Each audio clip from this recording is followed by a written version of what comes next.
Assalamualaikum warahmatullahi wabarakatuh. Perkenalkan, nama saya Rahma Adelia Pujanata dengan NPM 202021500532. Di sini saya akan menceritakan tentang bagaimana pertemanan yang saya jalin di masa SMA. Jadi, di saat kelas 10 itu kan masih masa penyesuaian terhadap teman-teman. Jadi saya sendiri sebagai seseorang yang memiliki sifat humble, menurut saya humble dan mau main dengan siapapun, tidak peduli dengan siapapun temannya. Karena masih kelas 10 dan saya berteman dengan siapapun. Dan di saat naik kelas 11, pertemanan kelas saya itu udah mulai main berkubu. Jadi di satu kelas itu ada berbagai banyak kubu yang terjadi. Dan saya berpikir itu wajar karena kebanyakan orang pasti akan bermain dengan orang yang asik, orang yang dianggap dia asik dan orang yang dianggap dekat agar bisa memberi rahasia dia kepada orang yang dia percaya. Begitupun saya. Di sini pun saya juga masuk salah satu kubu dari teman sekelas itu. Kami beranggotakan 11 orang, seingat saya. Semuanya benar-benar berjalan pada semestinya. Kami bercanda bersama, bergurau bersama. Walaupun di kelas saya itu banyak kubu-kubu yang terjadi di setiap pertemanannya, kelas kami selalu kompak untuk membuat nama kelas kami menjadi tinggi. Untuk tidak memalukan kelas kami selalu kompak. Di kubu pertemanan kami, semuanya benar-benar seru. Jika ulangan, kami saling kerjasama untuk memberi jawaban. Jika sedang istirahat, kami selalu makan bersama. Kami juga selalu bermain bersama setiap pulang sekolah, atau kami selalu melakukan foto-foto lucu untuk menjadi sebuah kenangan. Di situ saya merasa benar-benar bahagia sekali mempunyai teman-teman seperti itu. Saya merasa ini loh pertemanan yang saya inginkan, ini loh masa SMA yang saya inginkan. Di saat itu juga benar-benar mereka juga sangat mendukung saya. Seperti salah satu di antara kami ada yang putus cinta. Dengan cepat mereka semua saling menghibur teman kami itu. Saya juga pernah mengalami yang namanya putus cinta di masa SMA. Dan mereka benar-benar menghibur saya. Mereka selalu bilang seperti ini, Adel, kamu gak usah takut, di sini ada kami. Adel, kami selalu ada untuk kamu. Di masa itu saya benar-benar bersyukur banget. Saya mendapatkan teman-teman yang benar-benar mendukung saya dan menyupport saya apapun keadaannya. Dan juga saya pernah bilang bahwa pertemanan kita harus selalu awet seperti ini. Apapun yang terjadi, jika ada masalah harus diselesaikan, dan mereka pun setuju. Pertemanan kami selama ini tidak pernah punya masalah sedikit pun. Semuanya baik-baik saja. Tidak ada yang war satu sama lain. Tapi pada saat naik kelas 12 atau kelas 3 SMA, di sini ada titik yang benar-benar membuat saya merasa terpuruk sampai saya pernah mengalami depresi. Pada waktu itu, entah apa masalahnya, saya juga tidak tahu. Tiba-tiba salah satu dari seorang teman saya membubarkan grup chat itu.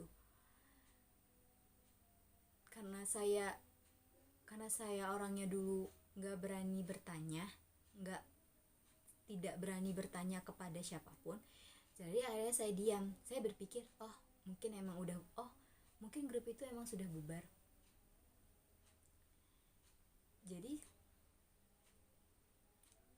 saya hanya diam. Dan setelah berapa minggu berlalu, saya merasa curiga. Mereka pernah kumpul, pernah meet, pernah main bareng, tapi tidak mengajak saya. Dan di situ posisinya grup itu telah bubar, kata mereka.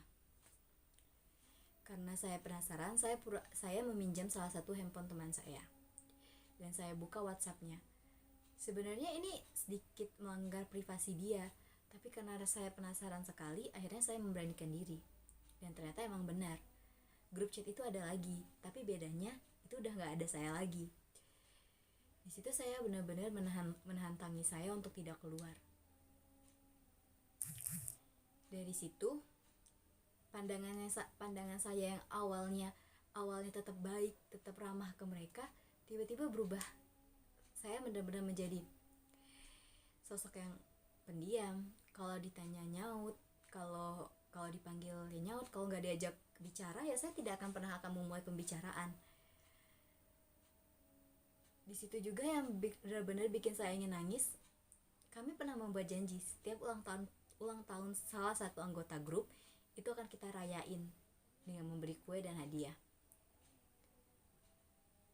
Kami semua patungan iuran uang untuk mengerjakannya, untuk merayakan ulang tahun teman yang sedang ulang tahun. Begitupun saya sangat antusias. Saya selalu menyisihkan uang saya untuk patungan agar bisa membeli kue ulang tahun untuk teman saya yang sedang berulang tahun. Mereka semua merayakan ulang tahun.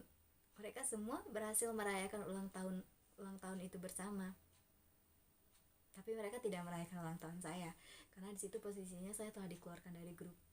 Padahal saya berharap dulu 17 tahun saya, saat umur saya 17 tahun, mereka akan memberikan saya surprise yang sama seperti saya selalu memberikan surprise ke mereka.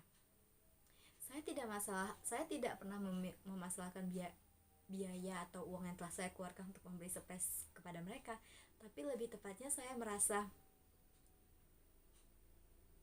sedih aja, karena di saat umur saya 17 tahun itu mereka benar-benar gak ngasih kejutan sama sekali ke saya. Padahal saya berharap sekali mereka ngasih kejutan ke saya. Dan di situ juga saya telah berpikir bahwa saya tuh telah dibuang dari pertemanan mereka. Terlalu kekanak-kanakan sih kalau saya selalu berpikir seperti itu. Tapi pada kenyataannya memang seperti itu.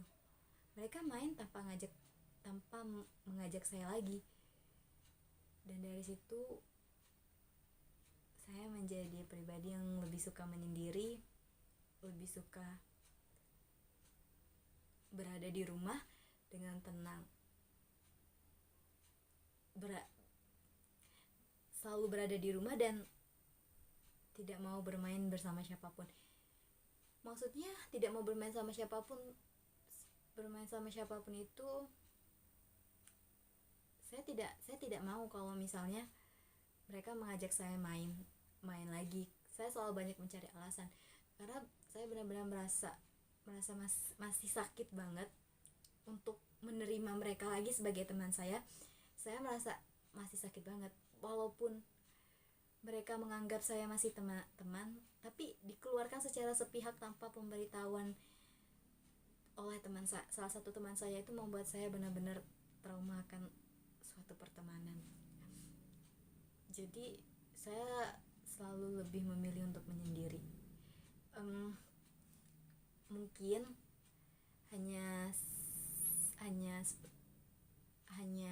hanya segitu yang saya ceritakan tentang bagaimana pengalaman saya di masa SMA. Jika banyak tutur kata yang salah atau membuat kalian bingung, saya mohon maaf karena saya juga di sini masih belajar. Dan jadi intinya di sini semenjak kejadian di SMA itu, saya benar-benar menjadi seorang penyendiri. Di sini saya bukan menceritakan pengalaman sih, saya di sini seperti menceritakan apa keluh kesah saya, apa yang saya rasain selama di masa SMA. Mungkin sekian dari saya akhiri. Wassalamualaikum warahmatullahi wabarakatuh.